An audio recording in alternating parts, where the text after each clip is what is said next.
you do need to know. No, you did it right. You got it right. Because you are listening to the Gazette Radio Hour with Doug and John. It's the Radio Digest version of the Santa Clarita Gazette and Free Classifieds for all you need to know to be in the know on Santa Clarita's hometown station, AM-1220 KHTS. All right. Now, Doug, every once in a while, you'll rant about something. Yeah. Okay? And I'll go, oh, Doug has some good points. Yeah? And then I'll be reading something, and the complete opposite side, and I'll go, the complete opposite of what you ranted about, and I'll go, oh, they've got some good points. So I try to use the radio show for my standpoint. And I don't care about anybody who's listening. From my standpoint, to satisfy my curiosity about certain issues. Okay, and I'm going to bring in a guest. All right, who's going to be on the complete opposite side of you. All right. Serious. Okay. Okay.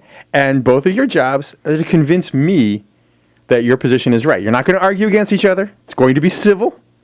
Okay. Okay. Promise? Promise. All right. We have my friend Jim. Now, Jim, you're there, right? Okay. Doug is a proponent, or no, you're an opponent Right. of a mandated minimum wage. All right? And I assume Jim has the opposite view? I would assume Jim has the opposite view. Jim, is that correct? Yes, that is correct. Okay. Now, as everybody knows, Los Angeles, did they pass the $15 an hour minimum wage? They did. They did. Yes. Okay, so now you've got a $15 minimum wage, $15 an hour minimum wage. Jim, I got to No, tell you. you don't have it now. You don't have it? That's incorrect. Okay. It will be rolled out in steps between now and 2020. Right. And business owners with under 25 employees will have an additional year, and they won't have to hit that mark until 2021. So you got 6 years to raise. All right. Well, okay. Let me ask somebody a question now. What's the minimum wage in California? Isn't it $9? $9. Wow, it's been a long time since I had a minimum wage job. Lucky you. Lucky me. All right. So $9 an hour. So you're getting basically. If it's $10 an hour, that's a 50% increase over the next. You're getting a 60% increase over the next 5 years, which one of the heads of the business group that spoke in front of the city council said, sure, these people are going to get a little bit more money. And it's interesting that he defines only a 60% increase, a little bit of money, as the businessman speaking. All right. And all right, so let's Doug is busting a gut. So Jim, is it okay if I ask him first, why is this a bad thing? I'm fine. Why is this a bad thing? Go ahead. Why is this a bad thing, Doug? I love to listen to Doug. You're just saying that, Jim. No, I do. First of all, to me, it's just a matter of principle. I don't think the government should have anything to do with business. The government screws everything up that they ever try to do or fix. That's the first thing. Number two, if you were to tell me that I had to start paying my folks $15, $20 an hour, I wouldn't. I couldn't do it. So what am I going to do? I'm going to have to let people go. I just monetarily, okay. I could, at my current revenue, I could not physically or financially do it. All right. Very well and succinct. And you kept your blood pressure down. Jim, do you have a response? See, this is easy to do. Yeah, and it's not really a response that a lot of people are going to actually love.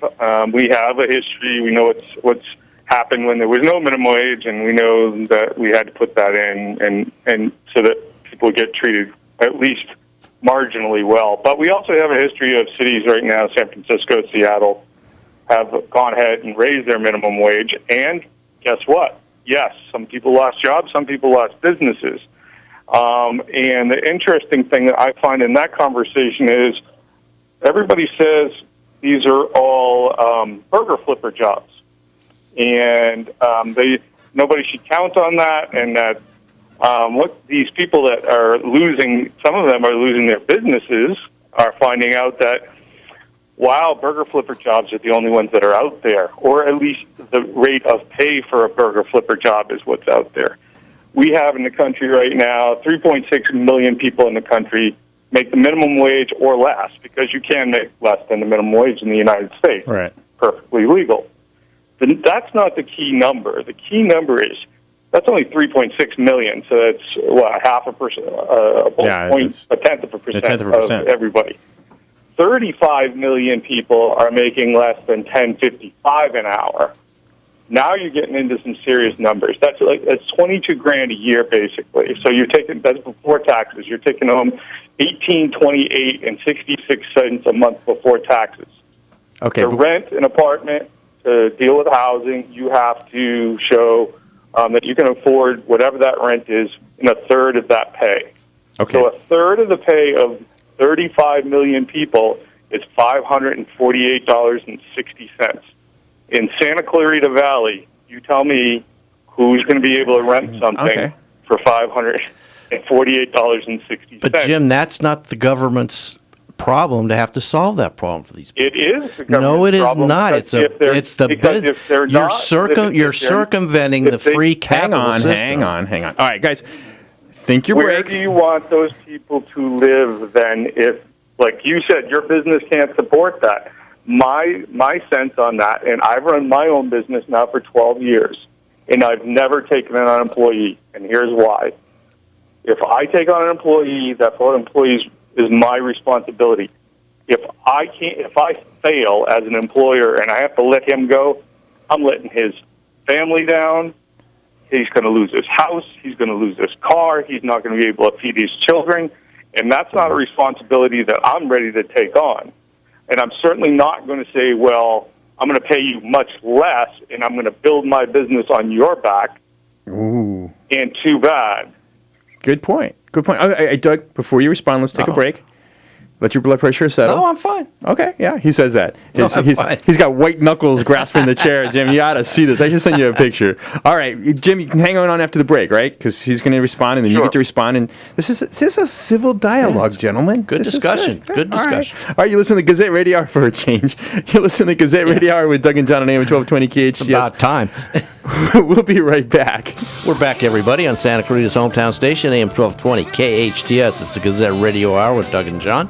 Yes, it's the Gazette Radio Hour, home of gentlemanly debate and scholarly discussion for today. Today, at least. What about those guys who ever watch the English Parliament?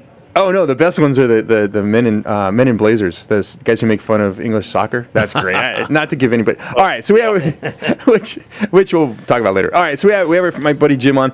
We're talking federal minimum wage and increase in minimum wage across the board. Any minimum wage. Jim, I got a question. And this is one of the arguments that I hear about this all the time. So help me. Both you guys are helping me settle my mind on this whole issue. And I get that people do need a quote unquote living wage. I'm not 100% sold that it's an employer's job to make sure that they're paid that living wage. But I see where it's coming from. But what about the poor kid, the employer who hires somebody out of high school? Why do I have to pay them a living wage? They're being supported by their parents, right? Well, I mean that's where we go back to what we're talking about here. Okay, so 3.6 million are making the minimum wage in this country.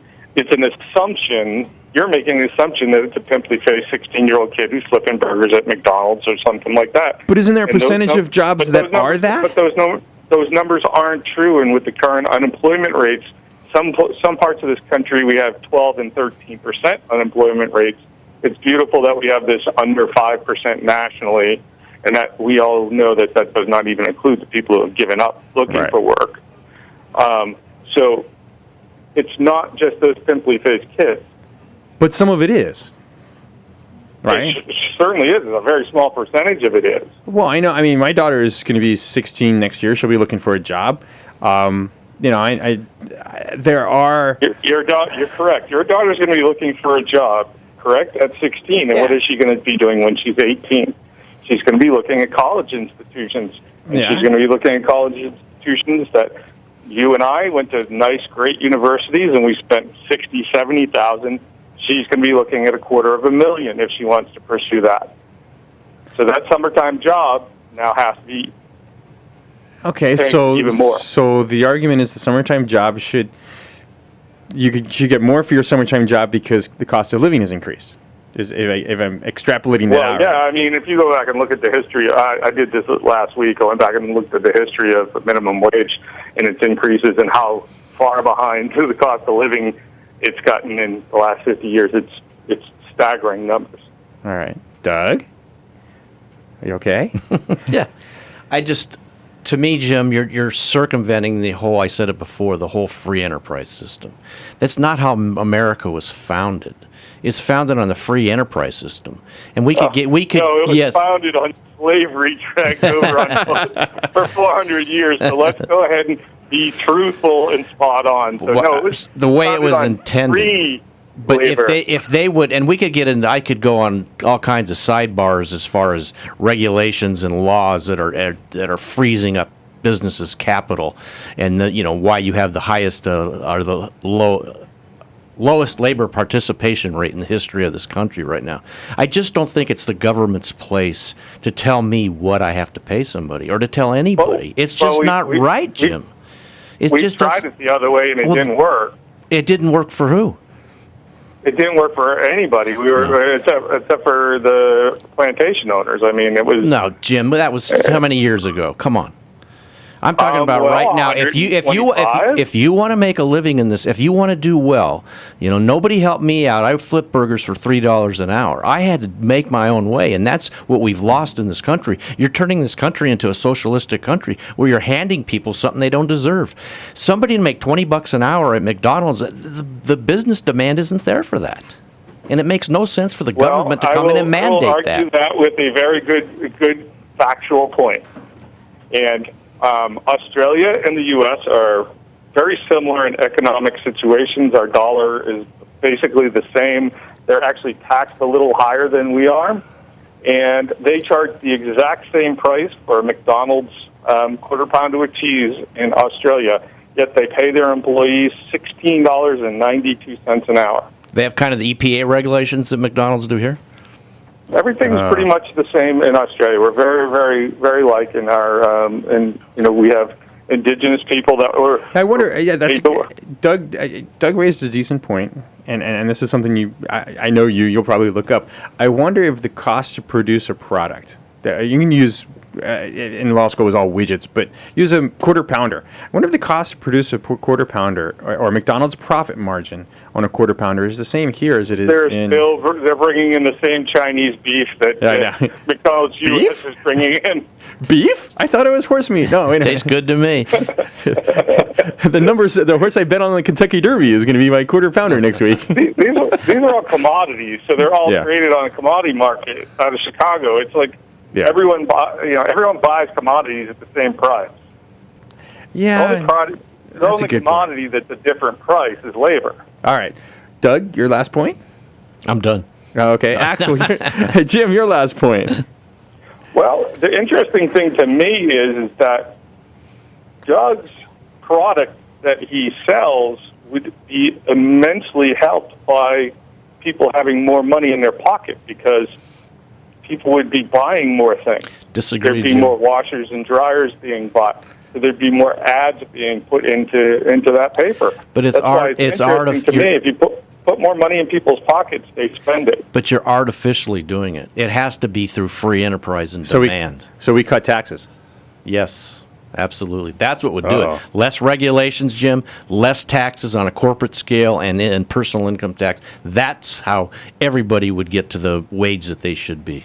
I would agree with one thing that you just said, but I am not interested in a personal income tax. I am interested in a national sales tax.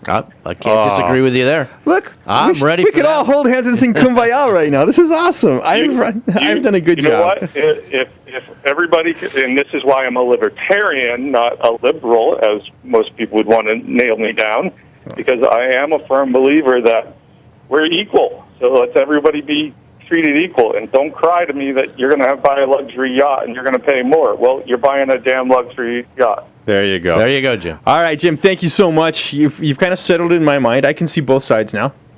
I appreciate it. Hopefully we'll have you on again next time I'm confused, which may be in an hour or so. Maybe an hour or so. Thanks, Jim.